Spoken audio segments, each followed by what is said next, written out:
हरे कृष्णा प्रभु जैन माता जी।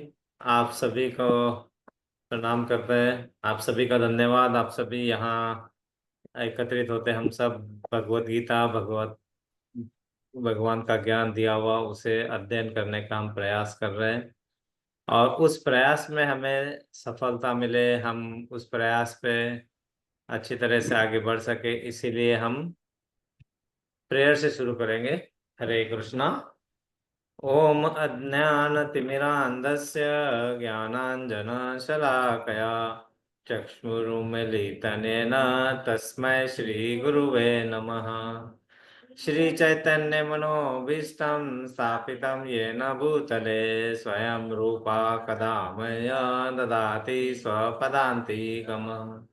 वन्देऽहं श्रीगुरो श्रीयुतपदकमलं श्रीगुरून् वैष्णवाञ्च श्रीरूपं साग्रजातं सगण रघुनाथवितं तं सजीवं स्वाद्वैतं सावधूतं परिजनसहितं कृष्णचैतन्यदेवं श्रीराधाकृष्णपादान् सगण ललिता श्रीविशाखान्वितांश्च। हे कृष्ण करुणा सिंधु दीनबंधु जगतपते गोपेश गोपिका कांता राधा कांता नमस्तुते। तत्वकांचन गौरांगी राधे वृंदावनेश्वरी वृषभानुसुते देवी प्रणमामि हरिप्रिये।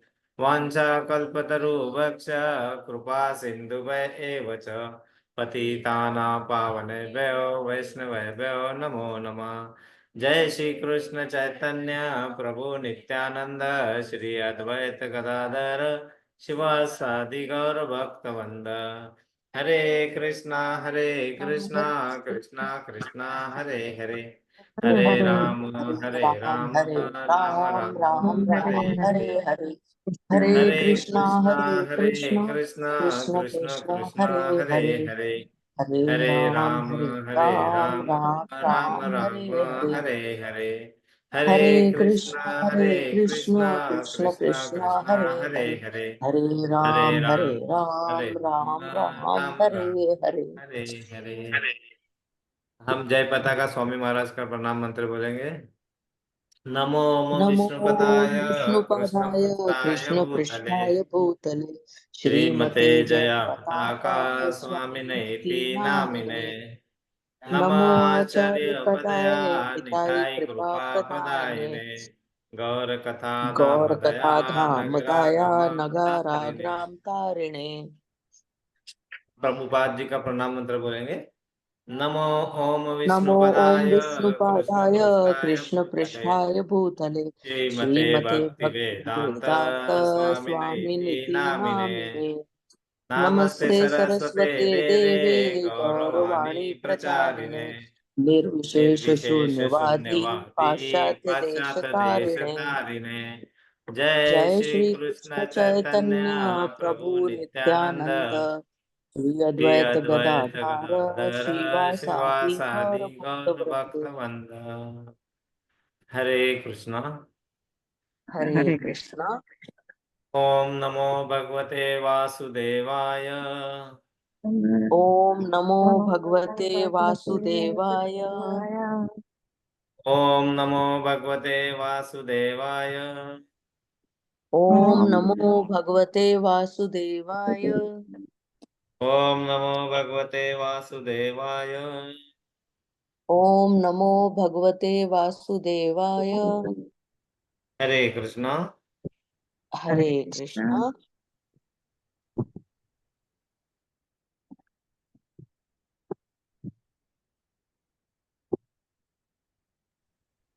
हरे कृष्णा प्रभु जी एंड माता जी।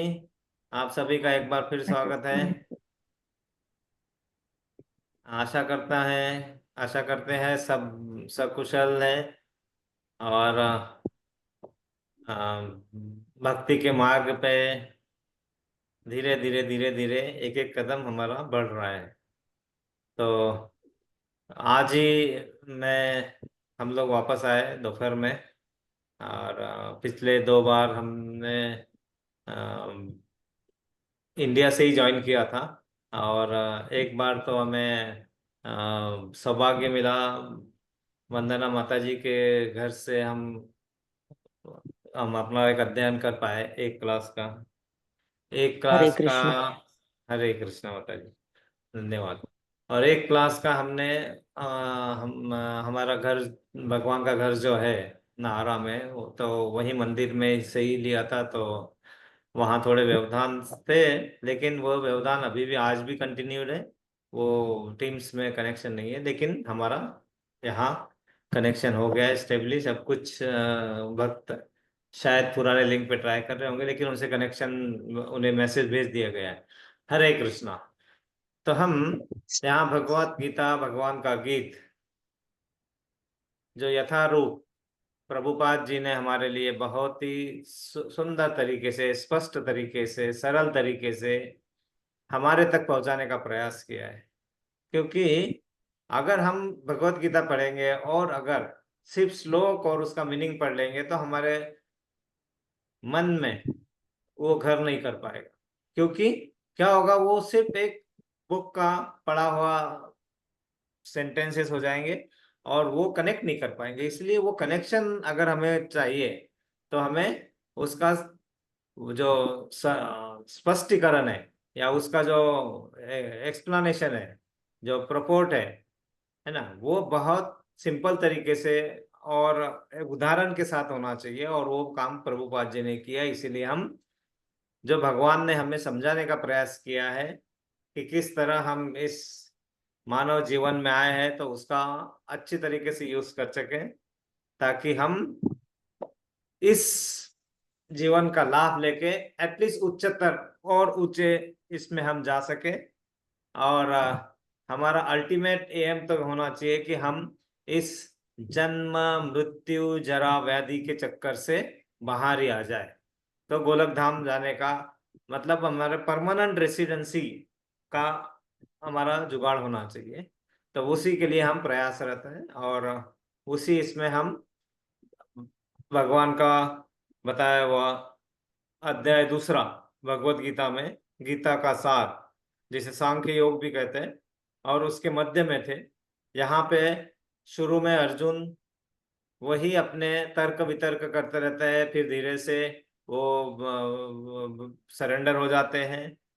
सरेंडर हो जाना मतलब जो भगवान ने बता रहे हैं उनको पूरी तरह से सुनने का और स्वीकार करने के लिए मन बना लेते हैं। फिर उस भगवान को वो सखा छोड़ के गुरु के रूप में स्वीकार करते हैं। और जैसे ही गुरु के रूप में स्वीकार करते हैं, भगवान भी अपने बताने के तरीके में, बताने गुरु का रोल धारण करके उसे अलग अलग तरीके से समझाते हैं। तो सबसे पहले भगवान ने बताया था कि जो बहुत इम्पोर्टेंट है, जिसके कारण ही हम दुविधा में रहते हैं कि हम अपने आप को शरीर समझते रहते हैं। और भगवान ने हर तरीके से उन्हें बताया कि आत्मा जो है वो अमर है। वो किसी भी तरह शरीर के जाने के बाद भी वो नहीं जाते हैं।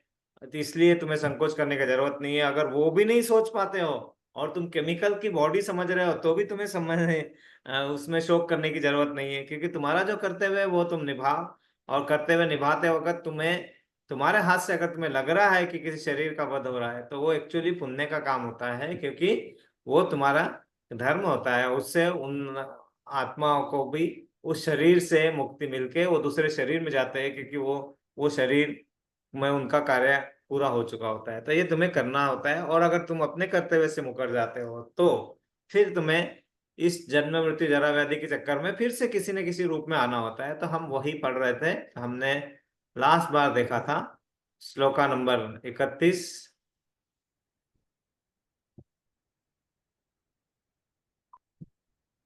श्लोका नंबर 31 था, क्षत्रिय होने के नाते अपने विशिष्ट धर्म का विचार करते हुए तुम्हें जानना चाहिए कि धर्म के लिए युद्ध करने से बढ़कर तुम्हारे लिए अन्य कोई कार्य नहीं है। अतः तुम्हें संकोच करने की कोई आवश्यकता नहीं है। ये किसे किसने कहा? ये भगवान श्री कृष्ण से बता रहे हैं अर्जुन को। क्योंकि अर्जुन उस स्थिति में ऐसे है, और वो युद्ध करने से उसके मन में शंकाएं, कुशंकाएं और बहुत सारे प्रश्न आ रहे हैं। और वो प्रश्न वो धीरे धीरे एक एक करके भगवान के सामने रख रहे हैं, और भगवान उनका आंसर समझा के अपने कर्तव्य से न मुकर जाए और तुम्हें न चाहते हुए भी तुम्हारे ऊपर, और तुम्हारे जो क्रेडिट मिला है तुम्हारे इस मानव जन्म का, वो तुम्हारे हाथ से न निकल जाए, इसलिए भगवान अपने भक्तों को हमेशा उससे बचाते रहते हैं। तो अगर हमें कुछ समझ में नहीं आता कि मैंने इस स्थिति में क्या करना चाहिए क्या नहीं करना चाहिए, तभी तो हमें भगवत गीता के शरण में आता होता है, तभी तो हमें गुरु के शरण में आता है। तभी हमारे, हम जब आपस में मिलते हैं तो हम जो आदान प्रदान करते हैं अपने साथ में, तो वही आदान प्रदान के जरिए से हमें ये पता चलता है कि इस स्थिति में अगर हमारे पास ऐसी स्थिति आई तो मैं क्या करना चाहिए, किस तरह ये करना चाहिए, और ये सब चीजों का ज्ञान धीरे धीरे भगवान सभी को देते हैं। यहाँ उन्हें क्षत्रिय करके कहा है, हमारे धर्म अपने अपने भी अपने अपने कार्य हमारे लिए भी है, तो हमें भी उन कार्यों को समझना है। कभी कभी नहीं समझ में आता है कि मेरा ये कार्य है या दूसरा है, उस स्थिति में हमें जब नहीं आता है तो हमें गुरु हमें मदद करते हैं, और धीरे धीरे जैसे जैसे हम भगवत गीता का अध्ययन करते जाते हैं तो हमें ये समझ में आता है कि किस स्थिति में रहने के बाद हमें क्या करना चाहिए जो हमारे लिए अच्छा होगा। अच्छा होगा मतलब भौतिक जगत के लिए अच्छे के लिए बात नहीं हो रही है, हमारे बात हो रही है कि जिस कार्य करने से जिसका जिसकी रिएक्शन हमारे ऊपर ना आए, अच्छी भी नहीं और बुरी भी नहीं, हमें अच्छी भी नहीं चाहिए बुरी भी नहीं चाहिए, क्योंकि दोनों भी रिएक्शन जो है वो हमें तीनों गुणों में बांधती है, सतोगुण रजोगुण एंड तमोगुण में, हमें उन सब उससे मुक्त होना है, और वो मुक्त होने के मार्ग पे है। तो हम उसके आगे का श्लोक करते हैं। आ, आगे का 32 नंबर श्लोक, हाँ ये भी हो गया था हमारा 32 नंबर श्लोक। इसमें भगवान ने कहा था, हे पार्थ, हे क्षत्रिय सुखी, वे क्षत्रिय सुखी हैं जिन्हें ऐसे युद्ध के अवसर अपने आप प्राप्त होते हैं, जिससे उनके लिए स्वर्ग लोक के द्वार खुल जाते हैं। तो यहाँ पे भगवान ये बता रहा है कि हर किसी को वो सौभाग्य प्राप्त नहीं होता, हर क्षत्रियो को। क्षत्रिय का धर्म तो है, लेकिन धर्म को निभाना है, और धर्म को निभाना मतलब तुम्हारे कर्म को सकाम कर्म से निष्काम कर्म में कन्वर्ट करना है, ताकि तुम्हारा जो क्रेडिट मिला है यहाँ पे जो बैलेंस है वो बढ़े, और हम ऊपर जाए। और कुछ ही क्षत्रिय को ऐसा सुख मिलता है। अब इसमें देखिए ना, हम अभी यहाँ पे कितने हैं, 9 लोग हैं, है ना, है ना। आज कुछ लोग ट्रेवल कर रहे हैं, कुछ कर रहे हैं, किस कारण ज्वाइन नहीं कर पाते हैं। लिंक तो हम 25 30 50 लोगों को भेजते हैं, और उन्हें इच्छा भी होती है जहाँ ज्वाइन करने की, लेकिन नहीं कर पाते, वो अवसर नहीं मिल पाता है। वो अवसर उन्हीं को मिलता है जिनको, जो इसमें इस तरह से प्रयासरत रहते हैं, और मन में भाव होता है, और हमारे कर्म कुछ पहले के अच्छे हो, जो जिसके कारण हमें इस अध्ययन के इस कार्य में रोज या हर क्लास में अटेंड करने का अवसर मिल रहा है। भगवान वही बता रहे हैं, यहाँ पे अर्जुन को बताया, लेकिन वो भी हमारे लिए, और उनके लिए स्वर्ग लोक के द्वार खुल जाते हैं। आप देखो, इन्होंने सिर्फ स्वर्ग लोक तक लेके गए हैं ना, जबकि सर्वोच्च लोक जो है गोलक धाम है। स्वर्ग लोक में भी क्या है, स्वर्ग लोक में कि वहाँ देवी देवता है, और जो अच्छी आत्मा है वहां स्वर्ग लोक में जब जाती है तो उन्हें बहुत सारे सुख, संपत्ति, ऐश्वर्य, सब कुछ वहां मिलता है। लेकिन वहां पे भी उनकी आयु कुछ जितने भी सालों की होगी तुम्हारे कर्मों के हिसाब से, जो है किसी के 1000 वर्ष होगी, किसी के 10,000 वर्ष होगी, किसी के और उससे ज्यादा। और उतना वहां पे करने के बाद जब वो धन तुम्हारा जो संचय हुआ था, जो तुम्हारे अच्छे कार्यों के कारण जो मिला है, वो जैसे ही खत्म होता है हम वहां से स्वर्ग लोक से भी नीचे आ जाएंगे। तो मतलब अभी वो क्षत्रिय सुखी है जिन्हें ऐसे युद्ध के अवसर अपने आप प्राप्त होते हैं। देखो, सिर्फ अवसर प्राप्त होने से स्वर्गलोक के द्वार खुल जाते हैं, ये बताया। और अगर उस अवसर का लाभ तुमने अच्छे से उठाया, और तुमने अपने कार्यों को उसी डायरेक्शन में बराबर लगाया, और अपने सकाम कर्मों को निष्काम कर्मों की प्रक्रिया हमेशा जारी रखी, तो फिर उसके ऊपर जा सकते हैं। मतलब भगवान धीरे धीरे बता रहे हैं कि एटलीस्ट स्वर्गलोक के द्वार तो खोल लीजिए। आप इसमें अवसर, अपने अवसर को मतलब जो है छुपा हुआ उसको ओपन तो कीजिए, उसको ये कीजिए, है ना। तो यहाँ तक हमने किया था। अगर किसी को यहाँ तक कोई प्रश्न हो, कुछ हो तो पूछ सकते हैं। और सभी को आवाज आ रहा है क्लियरली? हरे कृष्णा। आ रहा।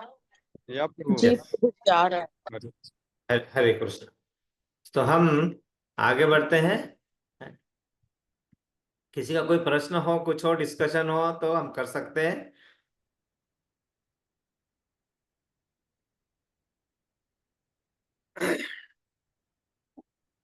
हरे कृष्णा।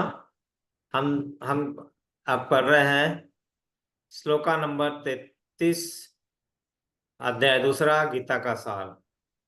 अथ चेत्त्वमिमं धर्म्यं संग्रामं न करिष्यसि, ततः स्वधर्मकीर्ति च हित्वा पापं वाप्स्यसि वाप्स्यसि।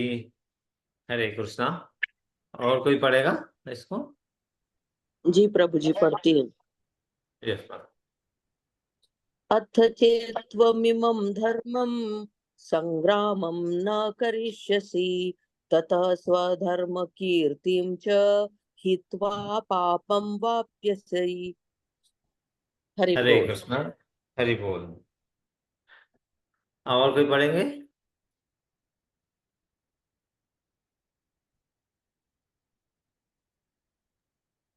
मैं पढ़ कोई लेता हूँ पढ़ने प्रभु को? जी। यस प्रभु जी, पढ़ ली। अथ चेत्त्वमिमं धर्मं संग्रामं न करिष्यसि, ततः स्वधर्मं कीर्तिं च हित्वा पापमवाप्स्यसि। हरि कृष्ण। हरे कृष्णा। इसका अर्थ, इसका पहले तो शब्द विश्लेषण पढ़ेंगे। माता जी पढ़ेंगे? वंदना माता जी जी। प्रभु जी। जी प्रभु जी, पढ़ती हूँ। अथ अतः चेत यदि त्वम तुम इमम इस धर्म्यम धर्म रूपी संग्रामम युद्ध को न नहीं करिष्यसि करोगे, ततः तब स्वधर्मम अपने धर्म को, कीर्तिम यश को, च भी हित्वा होकर, पापम पाप पूर्ण फल को अवाप्यस्यसि प्राप्त करोगे। अर्थात किंतु यदि तुम युद्ध करने के स्वधर्म को संपन्न नहीं करते, तो तुम्हें निश्चित रूप से अपने कर्तव्य की उपेक्षा करने का पाप लगेगा और तुम योद्धा के रूप में भी अपना यश खो दोगे। तात्पर्य। जय श्रीला प्रभुपाद। जय श्री प्रभुपाद। अर्जुन विख्यात योद्धा था, उस जिसने शिव आदि अनेक देवताओं से युद्ध करके यश अर्जित किया था। शिकारी के वेश में शिवजी से युद्ध करके तथा उन्हें हराकर अर्जुन ने उन्हें प्रसन्न किया था और वर के रूप में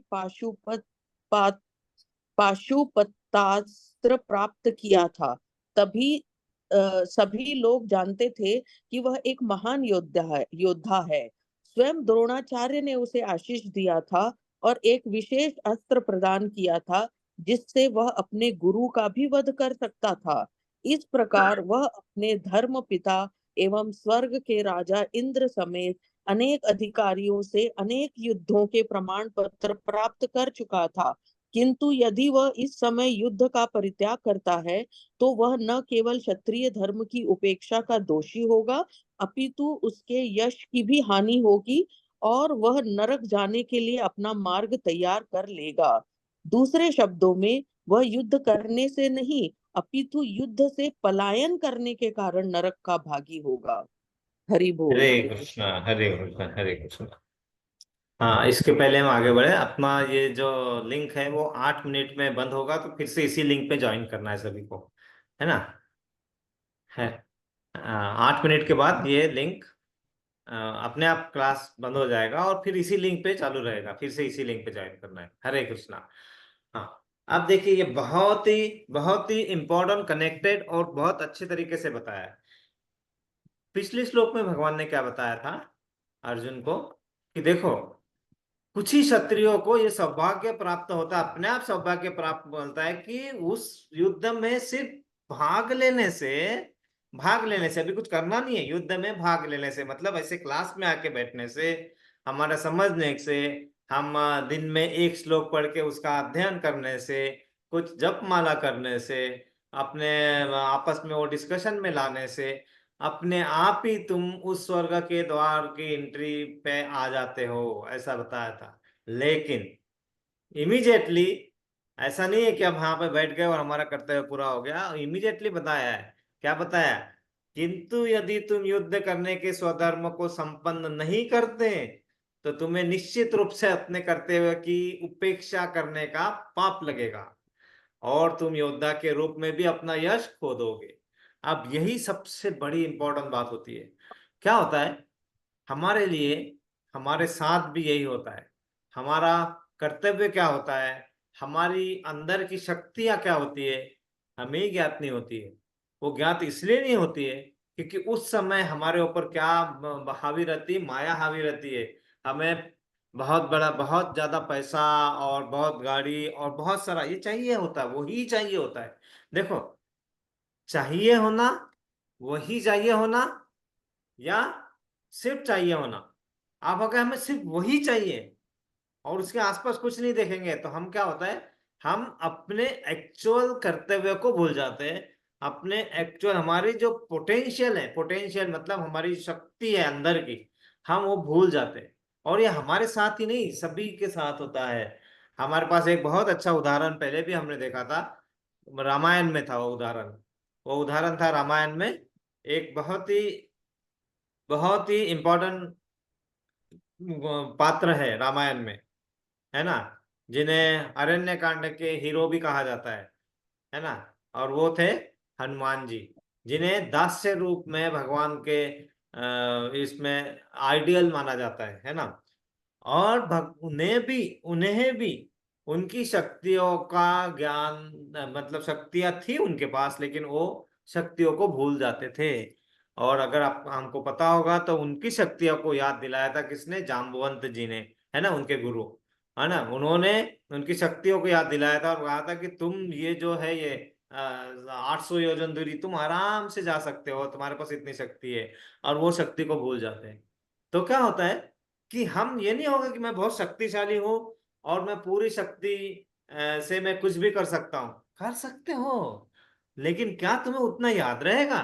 क्या तुम उसको अपने उस सही समय पे उसको इस्तेमाल कर सकते हो? देखो, हमारे साथ बहुत बार क्या होता है, हम कर लेते हैं वो बात, है ना, और फिर बाद में बोलते हैं अरे यार, इससे अच्छा तो मैं ये भी कर सकता था, मुझे मालूम था ये इस तरह करना है। लेकिन उस समय वो आउटपुट नहीं आता है ना, वो दूसरे बाद में, होने के बाद में आता है। ऐसा होता है सबके साथ में बहुत बार, मेरे साथ तो होता है ना। अरे इससे अच्छा तो मैं ऐसा कर सकता था, कर सकती थी, और वो बाद में याद आता है। फिर बोलते हैं अरे ऐसा। तो ये जो है ना, अरे, और ये जो है भगवान बिल्कुल डायरेक्ट बता रहे हैं कि अगर तुम अपने स्वधर्म को संपन्न नहीं करते तो उसका भी निश्चित रूप से पाप लगेगा। अब इसे पाप लगेगा का मतलब ऐसा ही नहीं है कि हम पापी हो जाएंगे। पाप लगेगा का मतलब ऐसा है, हमारे हर छोटे छोटे क्रियाओं से जो हम इनडायरेक्टली भूल जाते हैं कभी, और फिर उसके कारण जो हम कर्तव्य को नहीं निभा पाते, तो क्या पाप लगेगा? मतलब आपका जो संचित पुण्य है उसमें से कम होगा धीरे धीरे, है ना। तो वो लगेगा पाप, वैसा कहा गया है ना।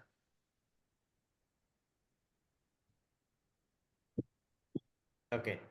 सो वो जो अगर हमें नहीं करना है तो हमारा जो संचय किया हुआ, हमारा जो प्रारब्ध से हमारे जो हमारे एक एक्युमुलेटेड हमारे जो पुण्य है जो हम कर रहे हैं, उसमें घटन न हो, इसीलिए हमें हर चीज को पग को मतलब फूक फूक के रखना होता है ना। जब हम फूकेंगे, फिजिकली फूकने की बात नहीं हो रही है, बात हो रही है जब हम जब आध्यात्मिक अध्ययन के साथ हमारे भौतिक इसका साथ में मिश्रण करके चलते हैं, तो क्या होता है, वही भौतिकतावादी कर्म कुछ सकाम में से निष्काम की तरफ बढ़ते जाते हैं। और वही अगर हमारा आध्यात्मिक दृष्टिकोण हमारे से छूट जाता है अगर, तो हम अच्छा कार्य करते हुए भी उसका फल नहीं मिल पाएगा आपको, क्योंकि आपको कार्य का उसका उसका जो रिकॉर्डिंग ही नहीं हो पाता है ना। अगर जब उसका रिकॉर्डिंग नहीं होगा तो क्या होगा, धीरे धीरे जो आपने जो प्रगत मिला था कि अरे तुम ये अच्छे प्रोफेसर थे, तुम ये पढ़ाते थे अच्छा, या तुम अच्छे अकाउंटेंट थे, तुमने अच्छे अच्छे काम किए थे, वो धीरे धीरे क्या होगा, वो यश भी अपने अपना खोते जाते हैं। और फिर हम क्या करते हैं, जो हमें आता है हमारे सामने हम उसको ही अच्छा मान के या फिर उसमें से कुछ और मायावादी जोड़ के अपने आप को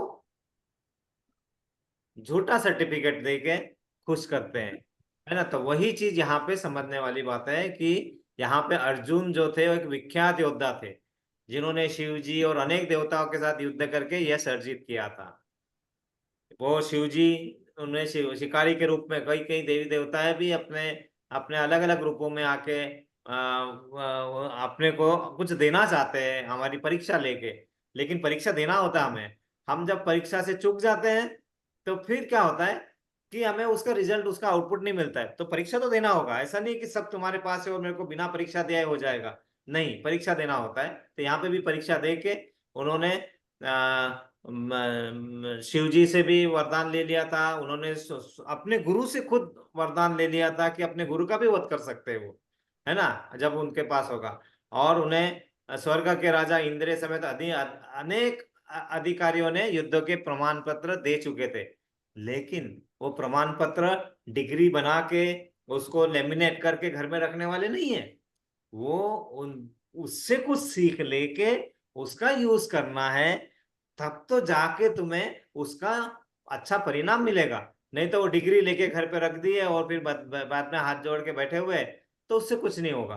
तो वहां पे, यहाँ पे यही है कि आपको युद्ध से पलायन नहीं करना है, आपको युद्ध में जाना है और जो भी कार्य कर सकता है। ऐसा नहीं कि आप युद्ध में जीतना ही है, हारना है, जो भी है जो आपके इससे होगा, तो आपको अपने कार्यों में लगे रहना है। भगवान यहाँ यह बहुत अच्छे से बता रहे हैं। तो आपने स्वर्ग का द्वार तो खोल दिया, लेकिन उसको ऊपर जाने के लिए आपको अपने कार्य में लगे रहना। लेकिन वो कार्य सही है या नहीं है, वो हमें नहीं समझ में आता, तो गुरु समझाएंगे। अभी ये लिंक अभी यहाँ से बंद होगी, तो हमें वो लिंक को, ये लिंक अभी बंद होगी तो ये लिंक को फिर से क्लिक करना है ना। तो फिर से क्लास शुरू होगा अभी। तो ये अराउंड 10-20 सेकंड में ये बंद होगी। तो कहने का मतलब यह है कि हमें सिर्फ अपने करते